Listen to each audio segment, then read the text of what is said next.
paper in front of me, so I'm going to try and do this next turn forward.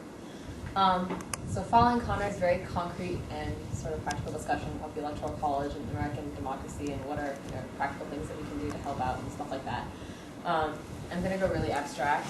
It's still serious, so sorry I'm not going to be very funny or lighthearted.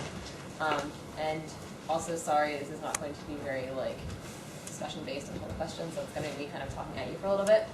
And I apologize for that, but bear with me. So I decided that I would do my Pubspeak on the idea of empowerment and what it is and why I define empowerment as different from something like self-confidence or self-esteem. And kind of empower what it is, why we feel the need to be empowered, how we empower ourselves, and then what we do with it.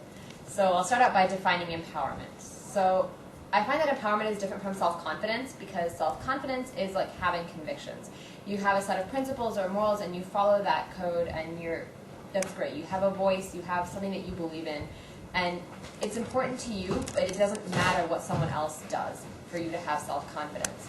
And to me that's different from empowerment because to me empowerment is what happens when you take those beliefs and you put them on trial. When you're placed in an environment where maybe you're questioned or somebody's negating what you believe in. And so empowerment is sort of self-confidence with context. So it's not just having a voice, it's being able to speak out and make yourself understood by the other person. Because it's not just speaking out, it's making yourself understood and being validated, right? And I know we live in a society where everyone's like, oh, be yourself, that's important, stick to what you believe in. And at the same time, I feel like that kind of individuality can only go so far because we're being too idealistic. And I feel like in a society where there are so many power imbalances, whether it's, being mistreated by the government or by other people, there are definitely power imbalances in society. And I think that in order to acknowledge those, and when we acknowledge those, the best way to handle that is to realize that being validated and being understood is very important. That it's not just it's not just me believing what I believe. It's that you need to understand what I believe, because sometimes that is necessary. So I guess that's how I define empowerment. Empowerment is sort of self-confidence plus that kind of communication and that context. So that's the what, and then kind of the why. So why do we feel the need to be empowered, right? Kind of going back to what I just said about there are power imbalances in society. How do you deal with that? How do you navigate a place or in a situation where things aren't always favorable, where people are hostile or that try to negate what you're saying or negate what you believe? And how do you why do we feel the need to overcome that? Why do we not just settle? And so I find that people are often empowered by different things, right? Some people are empowered by the idea of future worship, right? They're like, oh, I want to get to success or happiness, or I have a dream, I want my children to feel equal. That's a kind of future worship, right? So you're thinking of something in the future that you're like, I'm going to work towards that. That goal is going to make me want to overcome whatever obstacles are in my path, whatever people come up against me. For me personally, because this Pubspeak is going to become kind of personal as I go along, I'm empowered by fear, which seems really weird because empowerment is kind of that overcoming of fear and becoming more confident and more strong and being able to speak out and help talk to other people and strong and fearless in a sense, right? But for me, I'm driven by fear because and I kind of touched on this yesterday in Dead Poet Society, and then I said that I wasn't going to talk about it too much because it's in my Pubspeak, but I am terrified of apathy. I am terrified of coming up against a brick wall, against a person, with someone who I have no connection with, and who doesn't understand what I have to say, and who tells me that, no, that's not valid, right? And that, not just that I meet that kind of person, because I have, right? Everyone runs into that. People who say that you don't know what you're talking about, right? But I'm scared that I'm going to run into someone and I'm not going to be able to get past it.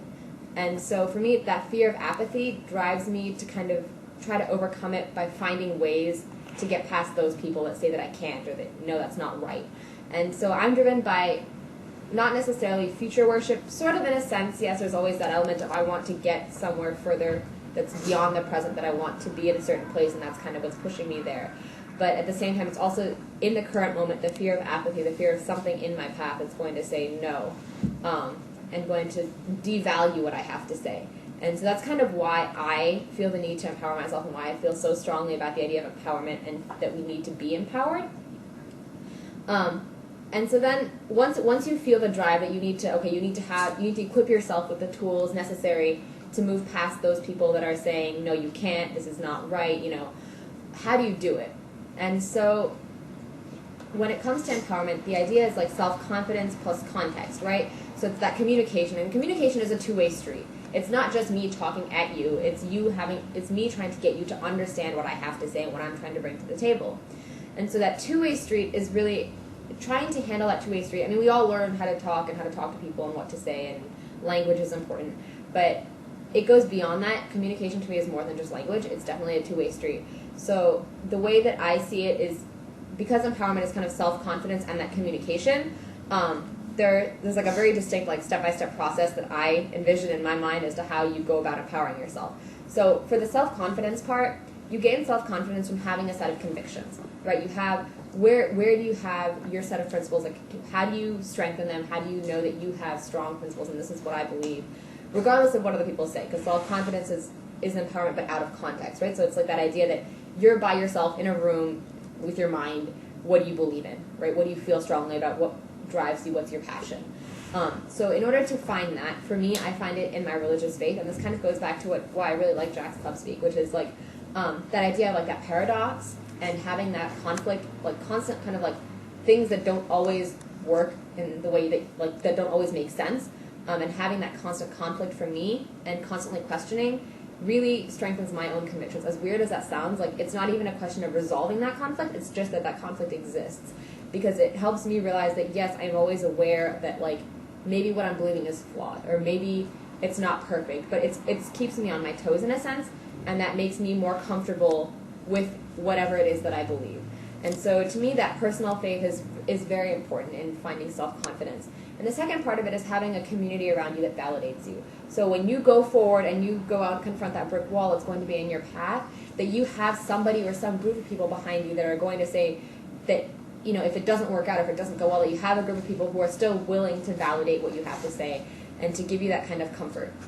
And for me, I find it in certain places. I don't think there are any specific, like I'm not going to say that I go to the temple and I'm a Hindu and so I find comfort at the temple and I find people at the temple that validate what I have to say, because that's not the case. It's not really a distinct group of people. Sometimes it's my friends, sometimes it's my family, so it's kind of a not defined group of people. But I definitely have a network of people who are there, who understand why I believe what I believe and the experiences that has brought me to the place that I am, to the person that I am today. And so I definitely feel like I have that community, right? So it's the personal faith, and then it's the idea of having the community around you that understands that those personal convictions that come from that faith. And then the second part of it is the communication. So how do you learn to articulate what you believe in a way that other people will understand you? And obviously, by now, all of you know that I dance.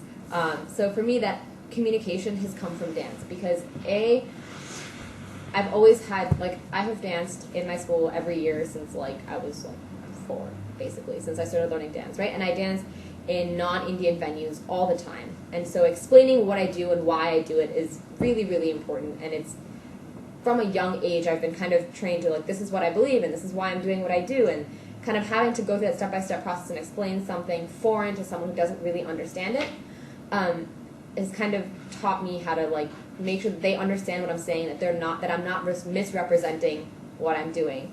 And the second part of dance is, literally just the dance itself, the expressions and the emotions and having to place myself in different roles, and the dramatic aspect of dance has kind of taught me to empathize better, in a sense, because a lot of it is acting. So I find that dance has really, really strengthened my communication skills and has taught me to kind of not have any kind of stage fright or any that kind of stuff, And so between the self-confidence from the community, from the faith, and the communication skills from dance, I've managed to strengthen the how. How do I manage to empower myself, right?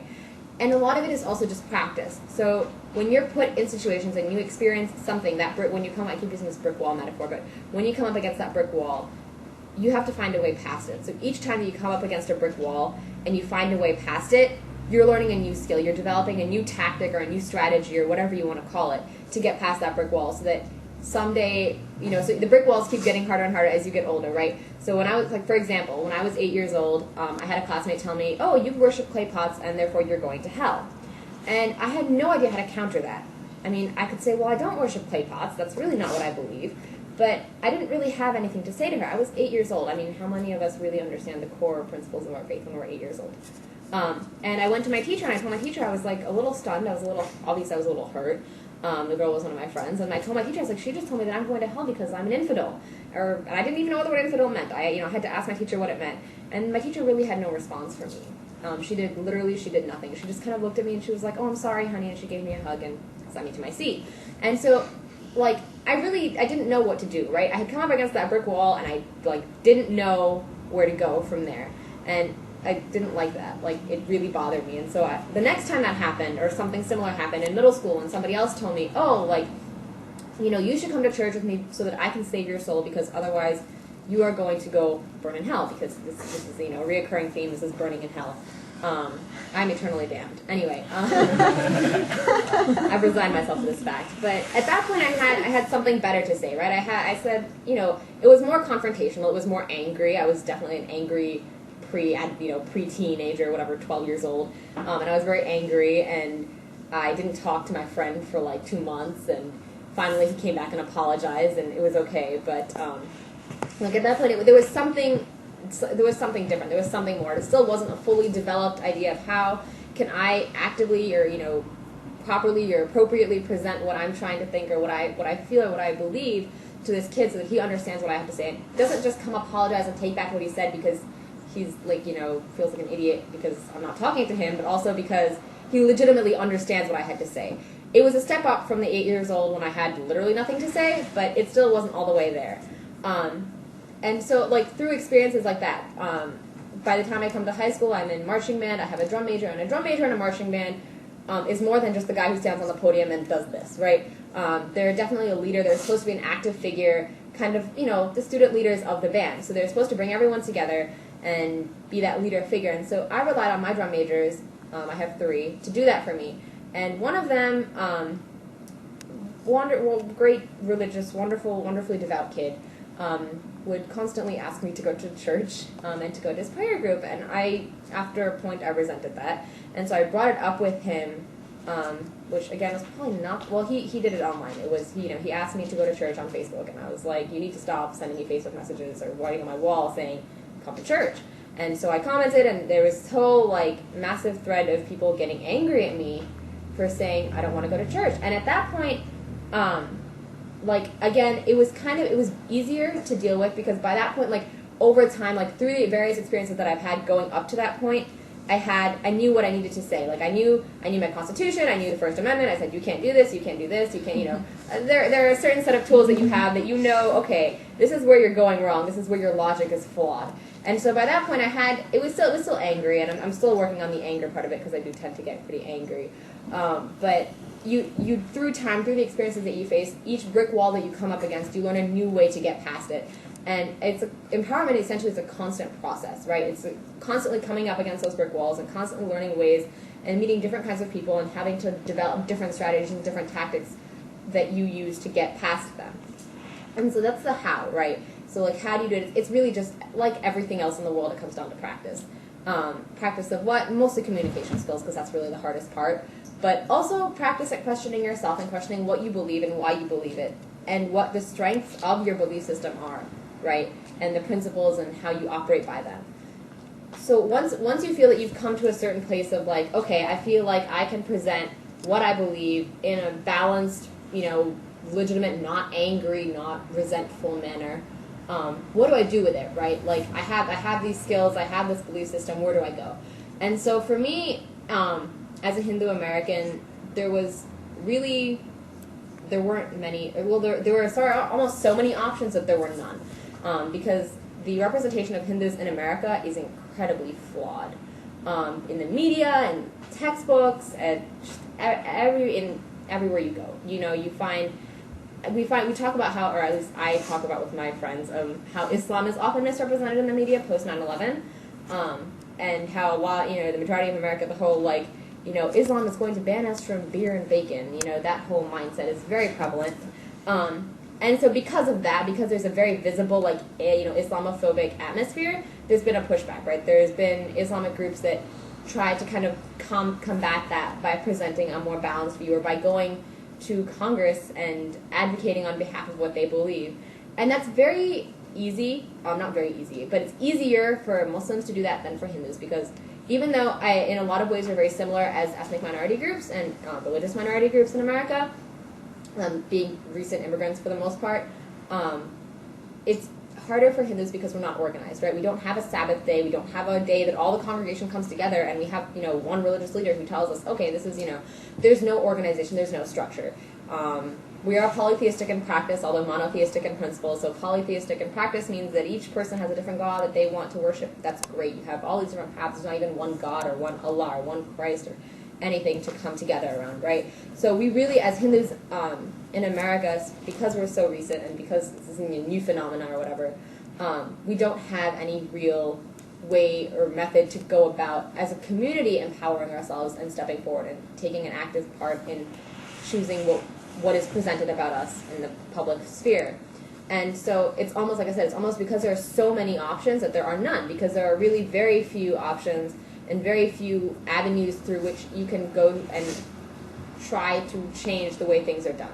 And so a lot of times it's really just people forging ahead on their own and doing what they see as, what needs to be done in their environment at that given time. And so one of the organizations that's come up in the past decade or so, it's not even been a decade yet, but past like 7 or 8 years, has been this organization called the Hindu American Foundation. And they're one of the few organizations out there that really does this kind of empowering advocacy kind of work, right? So it's made up of a core group of people who have a set of beliefs and they have the communication skills, because unlike a lot of ethnic Hindus, most of these people are brought up here, so they have the language skills, which is a huge barrier to most Hindus, is that you have a lot of ethnic Indian Hindus or South Asian Hindus who don't always have the language skills and who don't always choose to educate themselves and get the language skills. But this particular organization, these people, they have the language skills, and because the majority of them have been brought up with some sense of religious faith or some, understanding of what their parents or grandparents or ancestors believed. And so because of those convictions and the communication, they come together and they form this advocacy group called Hindu American Foundation. And essentially what they do is, I don't know how many of you are familiar with the American Jewish Committee, but the AJC was formed over 100 years ago when Jewish people first started immigrating to America for the same reason, right? To advocate on behalf of Jews in America and to make sure that stuff like this didn't happen to them, so that, they were represented well in textbooks and, people were taught the right things, and et cetera, et cetera. So we essentially do, and I'm saying we know because I am, yes, a part of this organization. I'm not in the organizational structure as such. That's my mom, but I do participate. I help their fundraisers. I go with them to Capitol Hill, and so forth. And so they go to Capitol Hill every September to speak out against or on behalf, either for or against certain issues, depending. And so this past September, when I went with them, the big ticket issue that they were talking about was Kashmir. And this is kind of where the Pubspeak all started before the abstract stuff. This was the seedling. Was after Hyan's Pubspeak about creating comfort women. We were having a conversation about Kashmir, and this is the issue that one of the issues that I feel incredibly strongly about. I'll try to give you a little bit of context and not take too much time so that I don't talk for too long. But essentially, Kashmir it's a region in northern India / Pakistan, and like that upper part of the South Asian subcontinent. And when partition happened in India, right, when India and Pakistan got independence and the British drew an arbitrary line and said, okay, Hindus and Muslims go, there was just this mass, it was crazy. There was just people going both ways, people dying, Hindus killing Muslims, Muslims killing Hindus, blowing up trains, lots of religious tension. And even today, if you look at in 1947, there were 25% Hindus in Pakistan. Today, it's less than 2%. Clearly, there is still a lot of religious tension in the region. And Kashmir, as a state at the time, was its own sovereignty, right? It didn't accede to either nation. And so, because it was majority Muslim population with Hindu ruling elite, and so they didn't want to go either way, obviously, because it's how do you decide, am I Hindu or am I Muslim, right? So eventually, both Pakistan and India fought. They wanted Kashmir as part of, their country. And so finally, Kashmir acceded to India because its monarchy was Hindu. Pakistan is a Muslim country. Its official religion is Islam. India is not officially Hindu. Although at partition the idea was that India would be a Hindu country, it's really not. It's actually it is the most diverse democracy in the world, and one of the most diverse countries. And so what happens is there is a very weird branch of, or extreme branch of Hindus who try to push and to make it a Hindu nation, right? There's that violent party or sect or whatever in India, and so these two women are very much on the opposite side of the spectrum. Anybody who speaks out on Hindu rights to them is a Hindu. I have, this organization that I am part of has been labeled Hindu nationalists, even though we're based in America. I'm not sure how they get that one, but, so Ghulam Nabi Fine and his two Indian colleagues were giving the United States government, who gives money to Pakistan, information about Kashmir. And last summer they discovered that he is actually a Pakistani spy. He works for the Secret Service. And at that point, you really have to question, where are you getting your information, right? What are you doing with it? So at that point, HAF, it was a good timing for HAF, I guess, because we came in the fall, and so we went to talk to Congress people about Kashmir and why their understanding of it was flawed and why they needed to take a different stance on it. And so, you have high school junior me, going into these offices with, people and trying to look professional with all these, doctors and engineers who are, incredibly wealthy and going to Congress and trying to convince these people that, they need to take a different stance on Kashmir. And it's very odd because it was hard because at first I didn't think I'd be saying anything, right? I was like, I'm just going to sit and I'm just going to watch. And I'm just going to watch how this whole advocacy thing works, right? The difference between advocacy and lobbying is literally just money. So you go in and you schedule meetings with the Congress people and you have an agenda and you say, okay, these are the issues and this is why you need, Kashmir is a human rights issue. You need to stop looking at it as the Indian military terrorizing people because that's not what's going on. It's actually Muslim terrorists and the Indian military fighting each other and then civilians caught in the crossfire. This is what we're here to tell you. These are the statistics that we're here to present, right? So I was very content with sitting on these couches in these Congress people's office and looking around at all their pictures and awards and flags and listening because to me that's enough. It's the fact that somebody else was speaking out on behalf of what I believed in to me was enough, and they didn't let that happen. The people who were these HAF people. Who were leading these teams, they were like, no, you need to learn, this is something that you need to learn because you need to develop these communication skills so that one day you'll be able to take over, right? And so I was kind of forced into a situation where here I am, I'm now talking to these people, these Congress people from California, from Illinois, from Michigan, from New York, and I'm talking to them about big ticket issues like whether or not we give military aid to Pakistan or whether or not we write checks to Pakistan as a country, what we do with taxpayer money. And where we give it and what we do with it, right? Do we continue writing blank checks to Pakistan? Or do we say, okay, why don't we just give humanitarian aid and not give it to the military? Because the military is funding Islamic militant organizations that are killing people in Kashmir and that are killing, our soldiers in Afghanistan.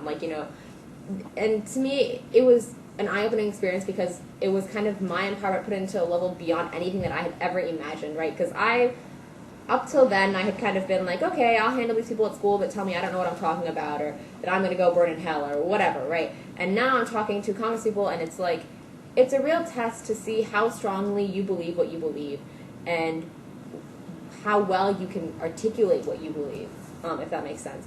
And so I guess to me, it was like the ultimate test of my empowerment and like how strongly I feel about these issues. And the reward came a couple of months later when one of the Congress people I talked to was at a hearing with Hillary Clinton, and she'd just come back from Pakistan, and he questioned her, and he said, why are we giving blank checks to Pakistan? Why don't we do something else? Because this is what's going on with the money, and this is what the situation in Kashmir is. And the fact that what you have to say can actually make a difference in what happens is incredible. It's the idea that the process that you go through, whether it's being repeatedly told that you're going to go burn in hell, and that's going to make that actually that going through those experiences actually makes you a better person. How does that work, right? You think you're just continually coming up against those brick walls, and the ways in which you overcome them actually add up to a lot more than you realize. And so I guess that the sum total of this rambling that was this Pubspeak is essentially that each of us has a lot more potential than we think, and that we should continually place ourselves in front of those brick walls because once you find ways to get past them, those tools that you equip yourselves with will push you farther than you actually realize. So.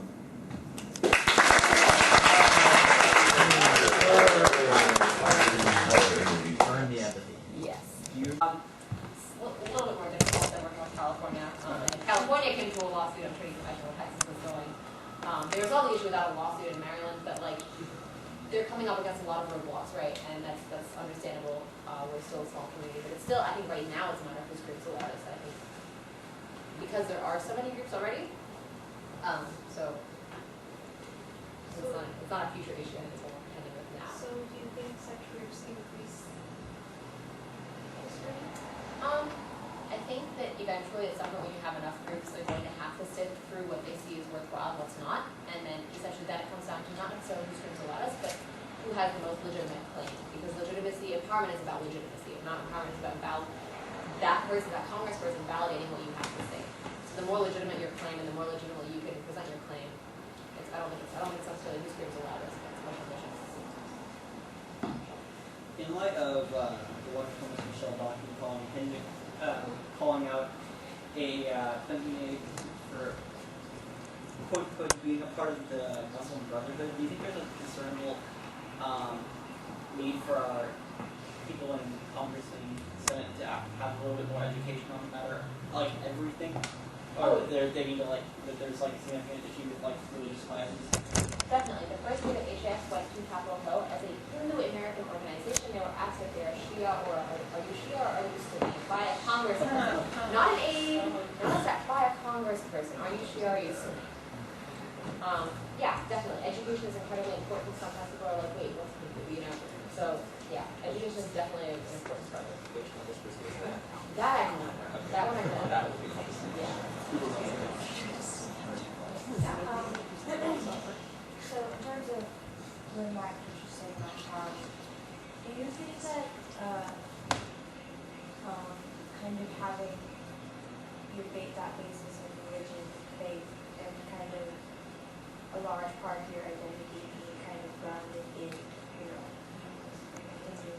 do you think that kind of lends itself to, or how does that kind of affect your sense of empowerment versus someone who might not, maybe doesn't, subscribe to a certain faith or places their values in areas other than religion? How do you think that affects, how you have yourself back? So I guess this is a problem with the next one forward, so I don't always know what I have to say, but there is definitely, in my mind, a clear distinction between religion and faith. And I think that somebody who subscribes to no religion can still have faith, because faith essentially is just loyalty to certain principles, and not necessarily to a god or to beliefs in some principles, right? So yes, I'm a Hindu by religion, but it's my faith that gives me conviction. Does that make sense? It's the fact that I have a set of principles that I'm loyal to and that I believe in, regardless of whether it's tied to some kind of overarching religious community or religious league. So I think that it's quite possible for somebody. I mean, is everyone going to have faith in what they believe? No. But I think it's very possible for someone like an atheist or agnostic to have faith in a certain set of principles that derive strength from personal faith. So it's faith a necessary foundation for empowerment? I think conviction is. I think faith is also. I think conviction, I guess, in the sense of constitution and faith are very similar. And it's just having a set of principles that you believe in, whether those principles are tied to God or not. Just kind of going in that same direction. If you have a set of convictions, is it beneficial or detrimental to have a label book on it to be better understood? That's a good question. I think depending on who you are, I think for me it's detrimental. And I may be just playing a victim role here, but I definitely think in some cases it's detrimental, in some cases it's not. It just depends on the situation. And given the rule. Feeling of the rule beforehand. You talked about religion being a major tradition for power. And like I just said, I find your experiences really inspiring.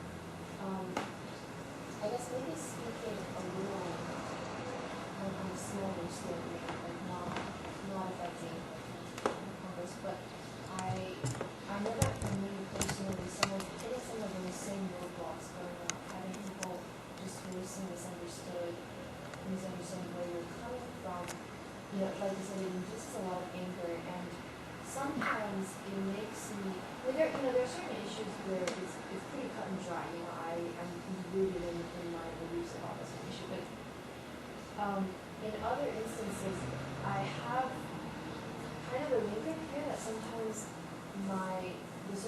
reactionary feeling that I get to people misunderstanding me or misinterpreting me gives me kind of like this bias that I just can't get rid of.